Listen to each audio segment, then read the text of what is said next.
Seorang achievers yang sejati, dia nggak akan pernah boleh lupakan bahwa di dalam dirinya harus punya kebiasaan-kebiasaan.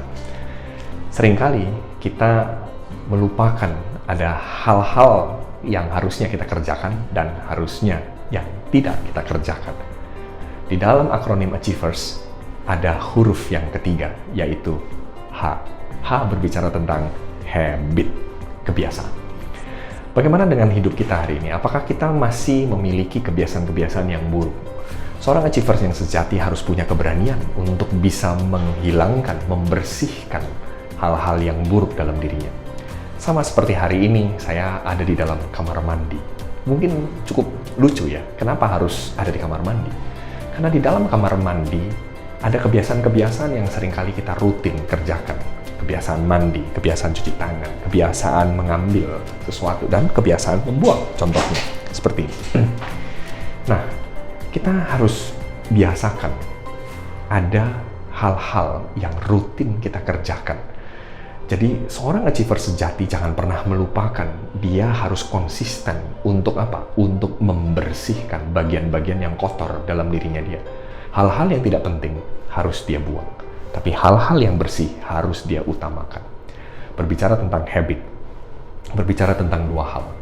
Buang kebiasaan yang buruk, dan bangunlah kebiasaan yang baik. Di kamar mandi ini, saya ingin mengajar kepada kita semua bahwa ayo, Anda seorang achiever yang sejati, Anda hanya bisa mencapai yang terbaik hanya jika kalau Anda punya dua kekuatan ini. Belajar membuang, belajar membersihkan, dan di sisi lain, Anda juga harus belajar untuk menerima sesuatu yang baik. Anda nggak akan pernah mungkin bisa jadi seorang achiever yang sejati kalau Anda nggak punya prinsip juga untuk menerima sesuatu yang baik tentunya. Anda harus bisa membuang, tapi juga Anda harus bisa menerima. Membuang yang buruk dan menerima yang baik. Ini adalah konsep, prinsip penting di dalam seorang achiever sejati. Hal apa yang perlu Anda buang? Yang pertama adalah Anda harus membuang setiap pikiran yang negatif. Pikiran yang menghalangi optimisme Anda harus mulai untuk membuangnya. Membuang apa lagi? Anda harus membuang setiap prasangka buruk. Terhadap siapa? Terhadap orang, terhadap situasi, terhadap lingkungan. Anda harus bisa membuang itu. Yang ketiga, Anda harus membuang setiap karakter-karakter yang melemahkan diri Anda. Bagaimana cara Anda bisa mengerti bahwa karakter ini buruk? Anda harus bisa menerima atau mengizinkan orang lain mereview diri Anda. Ya, seperti itu. Hal yang berikutnya adalah bukan hanya membuang, tapi Anda harus bisa untuk menerima. Menerima apa? Menerima masukan. Menerima apa? Menerima pencerahan dari orang-orang yang ada di sekitar Anda. Oleh karena itu, belajar membuang dan belajarlah untuk menerima.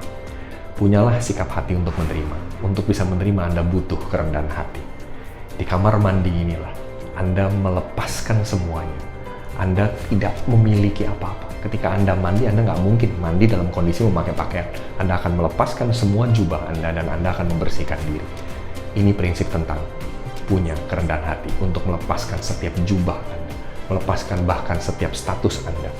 Kita kadang-kadang harus melakukan seperti itu dan menerima apa? Menerima sesuatu yang bersih, menerima sesuatu yang baru terus-menerus. Salam achievers dari saya, semoga Anda terus berusaha mencapai yang terbaik. Terobosan besar selalu hadir buat hidup Anda.